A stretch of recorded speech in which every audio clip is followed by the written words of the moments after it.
अस्सलाम वालेकुम, hello and welcome to our special transmission for the tri series. और कल पाकिस्तान ने 31 रन से कामयाबी हासिल की यूएई के अगेंस्ट। बहुत सारी गलतियां हैं जिनको आइडेंटिफाई करना इस ट्राई सीरीज़ का मकसद था। एशिया कप के लिए तैयारी, बहुत सारे जवाबात तो मिले लेकिन कई सवाल भी खड़े हो गए हैं। इस पर हम बात करेंगे। मेरे साथ हैं वीडियो लिंक के through wicket keeper batter Kamran Akmal, और ऑडियो पे हमारे साथ हैं अब्दुल रऊफ़। तो शुरुआत करते हैं कामरान से। कामरान, सबसे पहले बताइएगा कि कल की इस परफॉर्मेंस को कैसा देखा? इस ट्राई सीरीज़ में तो आपको नज़र आ ही रहा था कि पाकिस्तान नंबर 1 टीम है और वैसे ही उन्होंने परफॉर्म किया। ठीक है, एक मैच हम अफ़गानिस्तान के ख़िलाफ़ अच्छा नहीं खेले, यूएई के ख़िलाफ़ तो हमें ऐसे ही थोड़ा मुश्किल तो हुई है। उन्होंने फील्डिंग अच्छी की होती तो शायद हम और ज़्यादा ट्रबल में होते। बस यहाँ पे नज़र आया वो इनएक्सपीरियंस टीम थी। लेकिन आपने जो बात की ना कि इतनी गलतियाँ, उस पर हमने कंट्रोल किया या नहीं किया, मुझे नहीं लग रहा कि अभी तक हमने कंट्रोल किया, कोई काम किया। प्लेइंग साइड हो चाहे बैटिंग, आप देखें कैसे हो रही है, शॉट सिलेक्शन कैसे हो रही है, बॉलिंग कैसे हो रही है। तो ये सारी चीज़ें अभी मुझे लग रहा है कि प्रॉपरली एशिया कप से पहले हो नहीं रही, जिसका फ़ायदा हमें एशिया कप में होना चाहिए। गलतियाँ ओवरकम करनी चाहिए, लेकिन वहीं पर रुकी हुई मज़ीद करते जा रहे हैं। बिल्कुल सही कह रहे हैं कि गलतियां काफ़ी सारी हो रही हैं। अब्दुल रऊफ़ भी हमारे साथ हैं, उनसे बात करते हैं। रऊफ़, सबसे पहले बैटिंग में तो हमने गलती की ही। बॉलिंग को आप कैसा देख रहे हैं इस वक्त? क्योंकि जो मैंने शुरू में कहा कि कई और सवालात खड़े हो गए। अभी एशिया कप से पहले हमें पता होना चाहिए था कि हमारी मेन प्लेइंग 11 क्या है। हम अभी भी कंफ्यूज हैं। पाकिस्तान टीम में और इनसे ना तो प्लेइंग 11 बनाई जा रही है और ना ही कोई अगर वीक टीम आती है। जिस तरह आप यूएई के खिलाफ, मेरा नहीं ख्याल कि पाकिस्तान को यूएई के खिलाफ भी फुल स्ट्रेंथ के साथ जाना चाहिए था। आप देखें कि आप फाइनल में तो पहुंचे ही हुए हैं, तो फिर आप चांसेस जो आपके बंच, एक तो आपके बंच स्ट्रॉन्ग नहीं है, फिर जो साथ लेकर जाते हैं आप उनको भी चांस देने को तैयार नहीं है यूएई के खिलाफ। तो फिर उनकी प्रिपरेशन क्या होगी? क्या जो आपके बाहर बैठे लड़के हैं, जिस तरह वसीम जूनियर है या बाकी लोग हैं, खुशदिल शाह है, हुसैन तलत है, क्या आप इनको डायरेक्ट एशिया कप पे ट्राई करेंगे अगेंस्ट जो टॉप टीम्स है उनके खिलाफ? तो यहाँ पे मेरा ख्याल है कि एक पैनिक बटन है, और जो पाकिस्तान टीम की मैनेजमेंट है और जो स्ट्रेटजी है उसकी कोई मुझे समझ नहीं आ रही। ना उसका कोई सर है ना पाँव है। तो आप हर टीम के खिलाफ एक ही आप स्ट्रेंथ के साथ खेलते चले जा रहे हैं। बिल्कुल, ये बड़ा वैलिड पॉइंट है कि आपको अपनी बेंच ट्राई करने के लिए सबसे ज़्यादा इम्पॉर्टेंट यही था कि आप इन लड़कों को इस ट्राई सीरीज़ में मौका देते, यूएई के ख़िलाफ़ मौका देते। अब बताइए, वसीम जूनियर हो गए, हुसैन तलत हो गए, ये आप लेके तो गए हुए, अब इनको क्या पता कि ये कहाँ खेलेंगे और किस फॉर्म में है? कामरान,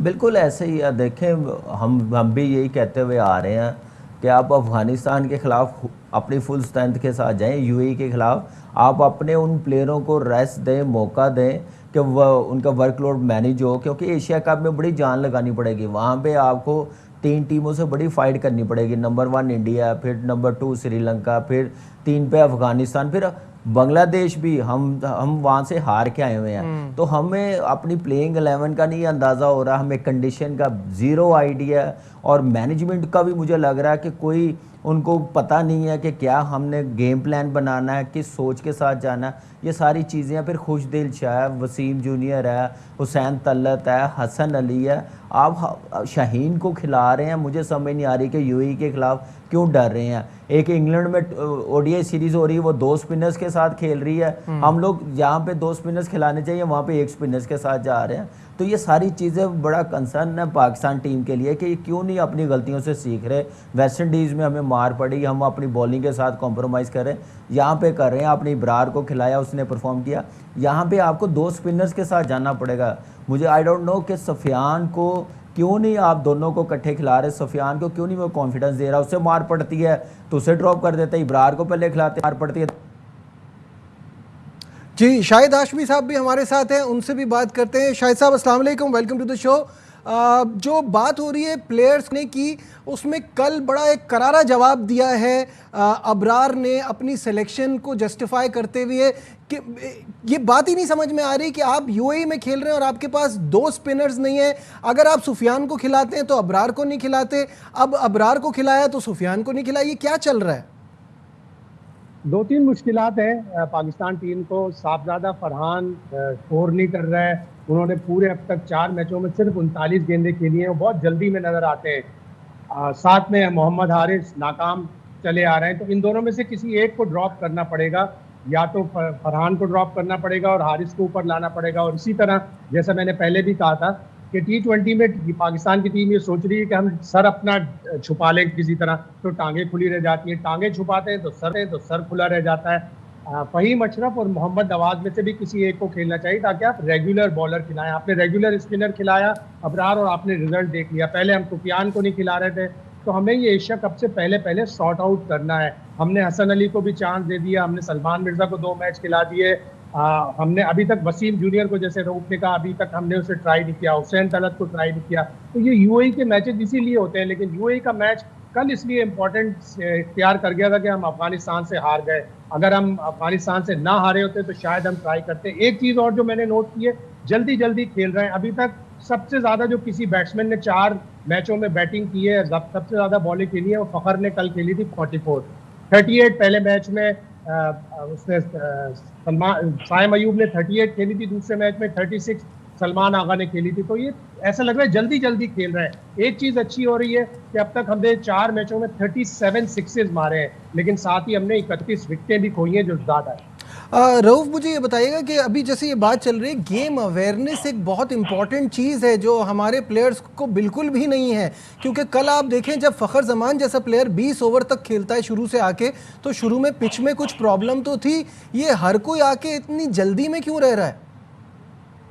देखिए, बेसिक इशू ये है कि आप देखें कि जो वर्ल्ड के जो टॉप 3 बैट्समैन है, एक न्यूजीलैंड के ग्रीन फिलिप्स हैं और साउथ अफ्रीका के क्लासन थे और ऑस्ट्रेलिया के जो मैक्सवेल हैं, इनको आप मॉडर्न डे क्रिकेट के टॉप जो स्ट्राइक रेट वाले प्लेयर्स इस टाइम पे कह सकते हैं। मगर अगर आप इनका फर्स्ट क्लास रिकॉर्ड उठाकर देखें तो इनमें से किसी ने भी 85, 90 या 100 से कम फर्स्ट क्लास मैचेस नहीं खेले हुए। और वहां पे भी इनकी जो एवरेज है वो 45 प्लस एवरेज है इन सबकी। तो ये बड़े मेच्योर प्लेयर्स हैं। ये आइडिया, जिस तरह आपने बात की है कि सिचुएशन को चेक करते हैं, पिच को रीड करते हैं, फिर ये अपनी उस पे स्लॉगिंग या हार्ड हिटिंग पे जाते हैं, स्ट्राइक रेट पे जाते हैं। हमारे ये जो प्लेयर्स हैं, इनका फर्स्ट क्लास से बिल्कुल ना तो एक्सपोजर है, ना एक्सपीरियंस है, ना ही इतने ज्यादा इन्होंने फर्स्ट क्लास मैचेस खेले हुए हैं। तो इस वजह से इनसे जो डिफरेंट सिचुएशन है वो रीड नहीं होती। अब दूसरी चीज ये है कि जब आपके जो प्लेयर्स हैं, अगर वो बार फेलियर हो रहा है उनका, वो पिच को रीड नहीं करे, उनको गेम अवेयर नहीं है, तो फिर आपकी मैनेजमेंट कहाँ पे खड़ी है? फिर जो आपकी रिप्लेसमेंट प्लान जो आपका बाहर बन बैठा है, उनको चाहिए कि उनमें ऐसे लोग हों कि जिनको आपको पता होना चाहिए कि ये जो प्लेयर है, अगर ये स्विमिंग पिच पर नहीं बैटिंग कर सकता तो इसके रिप्लेस पर ये आएगा, स्विमिंग पिच पे इसको खिलाएंगे।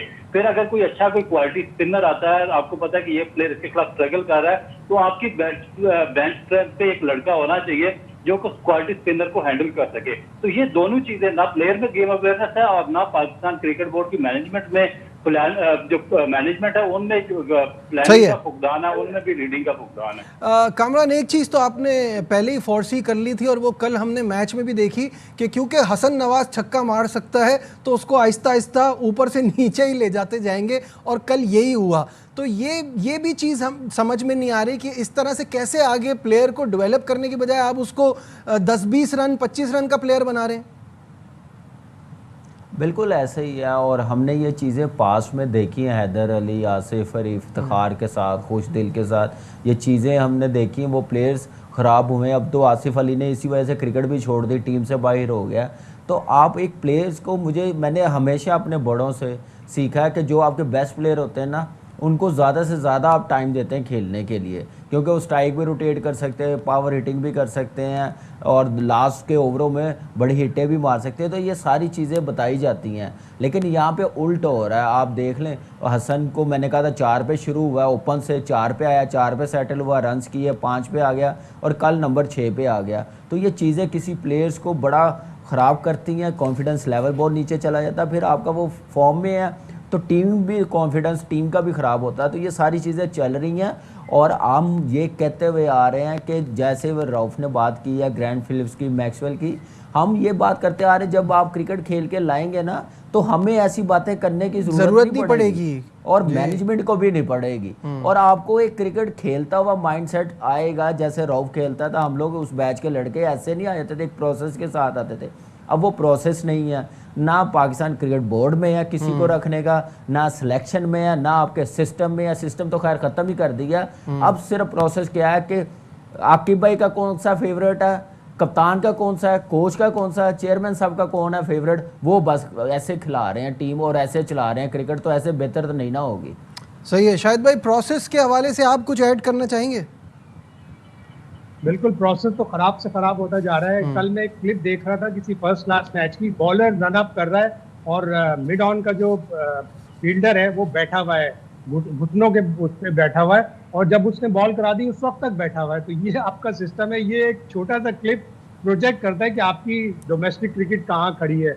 और अब तो गवर्नमेंट की तरफ से ऑर्डर हो गया। पहले हम एक दिखावा करते थे कि प्राइम मिनिस्टर 2 नॉमिनेशन देते थे, उसमें से एक इलेक्ट हो जाता था, वो भी एक रस्मी कार्रवाई थी। अब डायरेक्ट प्राइम मिनिस्टर डेजिग्नेट करेंगे कुछ अहम इदारों के सरबराह, उसमें पाकिस्तान क्रिकेट बोर्ड भी शामिल है। तो जो खुदा हाफिज था उसका खुदा ही हाफिज। हाँ, चलें फिर, ये तो मामला ख़त्म ही हो गया ना। अब हम इसमें आगे क्या उम्मीद रख सकते हैं। खैर, यहाँ लेते हैं एक छोटा सा कमर्शियल ब्रेक से वापस आएंगे, डिस्कशन आएंगे, हमारे साथ रहिए। Once again, cut in the.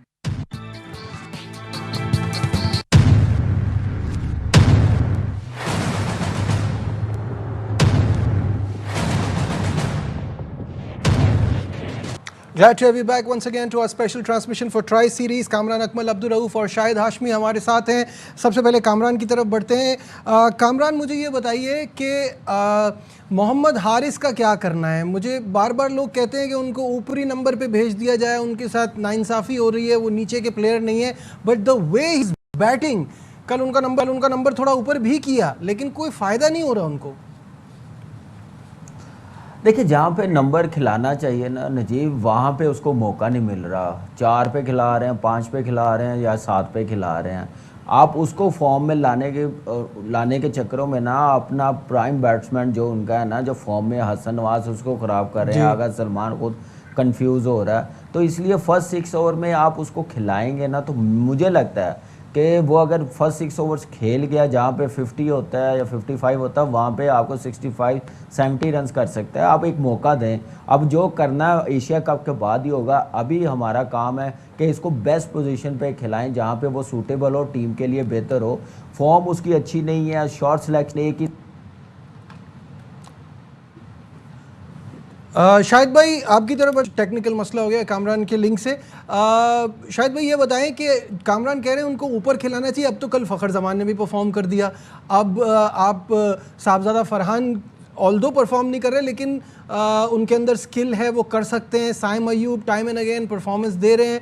अब ये इन तीनों में से किसको हटा के लाया जाए मोहम्मद हारिस को? एक कैच 22 वाली सिचुएशन है कि क्या किया जाए। आया हारिस को ऊपर करके एक एक दर्जे सबको नीचे किया जाए, 4 पे आ जाए फ़खर, और नीचे करना पड़ेगा और प्लेयरों को। तो अभी अजीब मखमसे की सिचुएशन है। आपको खुशदिल शाह को भी एडजस्ट करना है, वो भी नीचे आके छक्के मार लेता है। लेकिन इस ट्राई सीरीज से हमें पता चला, जिस तरह रऊफ बात कर रहे थे, जिस तरह कामरान बात कर रहे थे, कि हमारा सिस्टम, हमारा प्लेयरों को जो ग्रूम करने वाला सिस्टम है ना, वो प्रॉपर नहीं है। और अब तो इतनी T20 लीग होती है कि इन प्लेयरों के पास फर्स्ट क्लास क्रिकेट खेलने का मौका ही नहीं मिलता। मैंडेटरी कर दे पाकिस्तान क्रिकेट बोर्ड के आपको डोमेस्टिक क्रिकेट के हर सीजन में 6 से 8 मैच खेलने ही खेलने हैं, 4 रोजा मैच 6 से 8 खेलने ही खेलने हैं। तो फिर इन प्लेयरों की प्रॉपर ग्रूमिंग होगी। और इस ट्राई सीरीज से बहुत से प्लेयरों का पता चला कि वो स्पिन के ऊपर कितने एक्सपोज हुए हैं।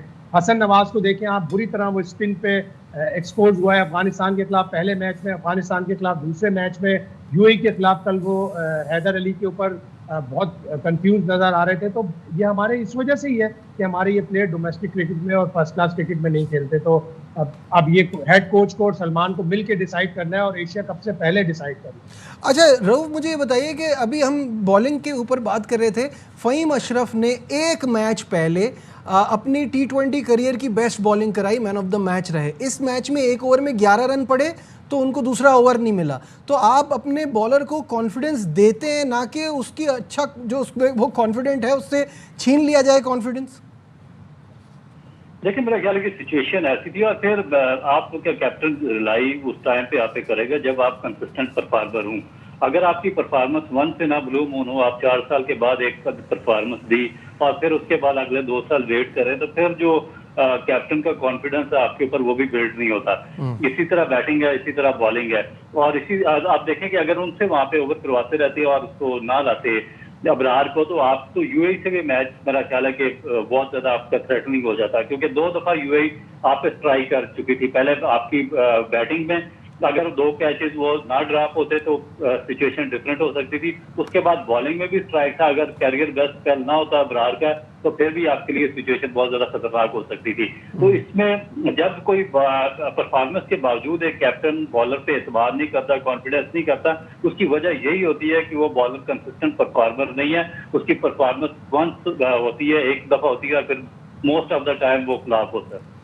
अच्छा शाहिद साहब, कल जो मैच में हमने देखा ना कि 2 क्रूशल कैचेस जो हैदर अली की बॉल पे यूएई के फील्डर्स ने छोड़े, एक 13 रन पे नवाज थे, 38 पे फ़खर थे, वहाँ से भी गेम उनके कंट्रोल में आ सकता था। उन्होंने भी वो कोई, क्योंकि पाकिस्तानी प्लेयर्स उस टीम में ज़्यादा हैं, उन्होंने भी वो पाकिस्तानी काम किया कि 15 ओवर तक तो बड़ी ग्रिप रखी और उसके बाद ऐसी छोड़ी कि मैच हाथ से ही निकल गया।